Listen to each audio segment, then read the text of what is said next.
Cindy Moo by Lori Mortensen. Hey diddle diddle, the cat and the fiddle, the cow jumped over the moon. The little dog laughed to see such sport, and the dish ran away with the spoon. Over at the diddle farm, a little past 8, the cows all heard a nursery rhyme that caused a great debate.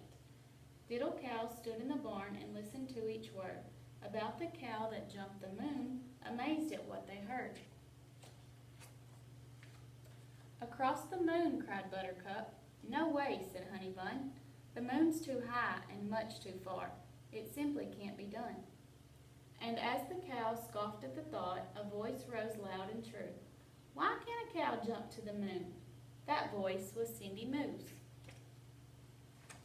The cows began to argue, each took a different side, but in the end they all confessed that none of them had tried. So Cindy Moo raised up a hoof and said that it was true.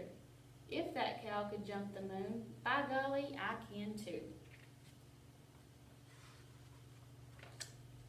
As Cindy Moo waltzed to the field, the others gathered round.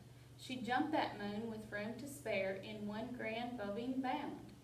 She pawed her hooves, she shook her head, she ran and picked up speed, and with a mighty move she jumped across a prickly weed. Told you so, said Honeybun. Too bad, said Buttercup. Cows weren't meant to jump the moon. Why don't you just give up? But Cindy Moo ignored her friends. She'd made a solemn vow. She'd jump across the silver moon as soon as she knew how. The next night, after grazing, she caught a stunning sight. The moon was perched upon the hill, a ball of silver light. Cindy Moo let out a snort and charged up to the top. But when she reached the grassy peak, she skidded to a stop. Instead of staying on the hill, much to her surprise, the moon flew off the grassy ridge back up to a star-filled skies. Cindy Moo plopped on the ground. Would it be for naught? Jumping to the moon, she said, is harder than I thought. Back inside the barn that night, the worst of all came true. Rain clouds swept the moon away. Now what was she to do? She couldn't jump what wasn't there. Perhaps the herd was right. The moon and cows would never mix, not then or any night.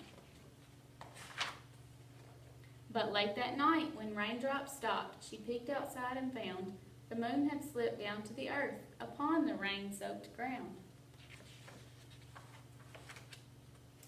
Cindy Moo kicked up her heels and raced with all her might, and with a happy moo, she jumped across the moon that night. Her friends came out and marveled much. Miss Moo, you've done it now. A cow can really jump the moon, as long as she knows how. And ever since that rainy night, the cows do not debate. Whether rain clouds pass their way and it is growing late, they gaze upon that puddled moon and jump it 2 by 2. And guess who leads the diddle herd? Of course, it's Cindy Moo.